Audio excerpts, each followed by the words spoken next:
decades paid more. Thank you. What is The it? way of life. It's anti-Hollywood. Hollywood's too pro-Zionist. You know what I mean? Supporting their resources. You and I have to end that. All my life it seems it's a long one. There you go. Seems like we've been at war one way or another. But now we're making a vicious habit of it. Just take the Arab countries in recent years. How long has Palestine suffered because of our military support for Israel?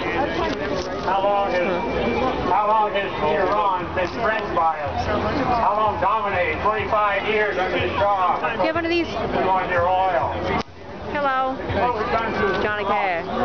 Good evening, I'm Johnny Cash. So long in so many ways. Oh, I see him.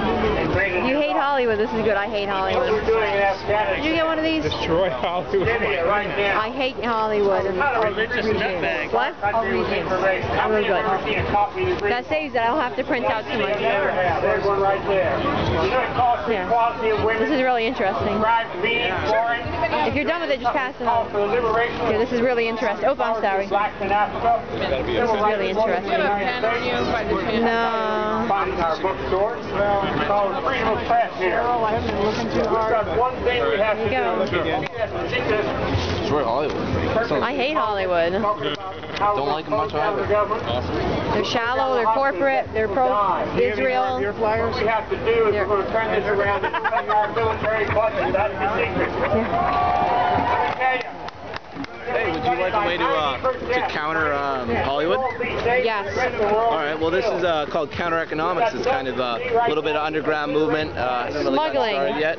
Well, that's one historical aspect of it, yeah, I suppose. If you like that, look at it. It's based very much on countering the status quo. I like this. All right. Give these. I'm a libertarian. Oh, cool. Thanks.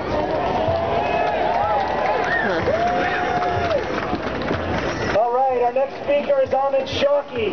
Ahmed Shawki is an editor at the progressive publisher Haymarket Press and has recently returned from Cairo, Egypt. Give it up to Ahmed. Brothers and sisters, when George W. Bush launched the attack on Iraq in 2003, he said he didn't have to pay attention to the anti-war movement and that the Arab street was dead. That is to say that Arabs and Muslims in the Middle East would not rise up. Here, check this out. This is really interesting. It's pro-Palestine. Fight the U.S. war in Iraq. In the last few months, all the Arab streets have spoken on this question. In one country after another, democracy movements emerge to oust tyrants who have been in power for 40 or 30 or 25 years. There you go. Democracy in the Middle East is coming from the bottom up and was never going to come at the end of bombs, guns, and occupation. The movement across the Middle East is at a crossroads. Oh, yes. After the fall Here, this is really interesting. of Tunisia's dictator in a month, after the fall of Egypt's dictator in 18 days. Thank you.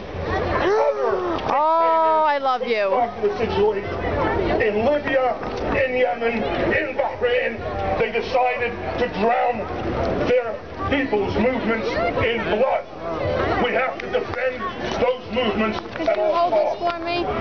The U.S. and the West are now using the repression in Libya as an excuse to make intervention in the whole region possible again.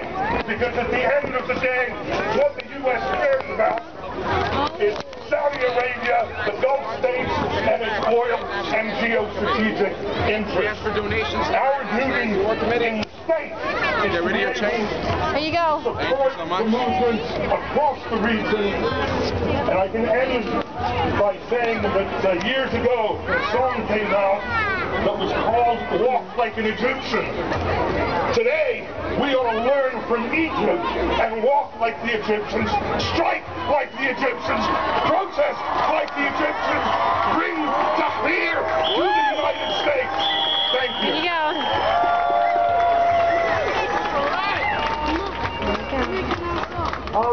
next speaker is Pardis Cabriai. Pardis is an attorney at the Center for Constitutional Rights, where she's defended the rights of men detained at Guantanamo and challenged other war on terror policies of the Bush and Obama administrations. Give it up to Pardis.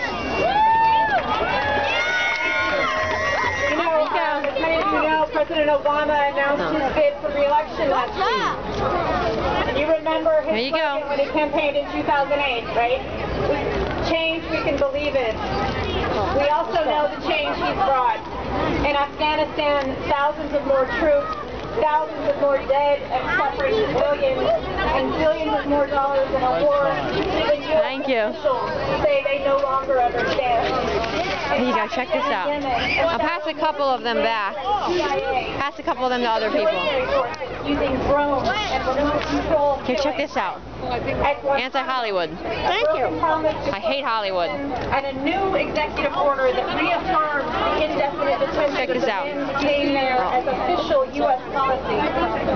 In the U.S., the targeting anti-Hollywood. prosecution based on terrorist plots fabricated It's pro-Israel. It's anti-Palestine. Isn't that horrible? Recast as support for terrorism under special conditions that cut off their communication with the outside world or subject them to solitary confinement. Globally, there you go. The administration's continued refrain of a state of war against Al-Qaeda and undefined associated forces that would permit the capture, the detention, and even the killing of anyone deemed an enemy anywhere. And the list goes on. There are thousands of us here and around the country and around the world who have had enough. As a former community organizer, Palestine, a politician up for re-election, President Obama should know that our voices matter. Let's make our voices louder and demand to be heard. Thank you.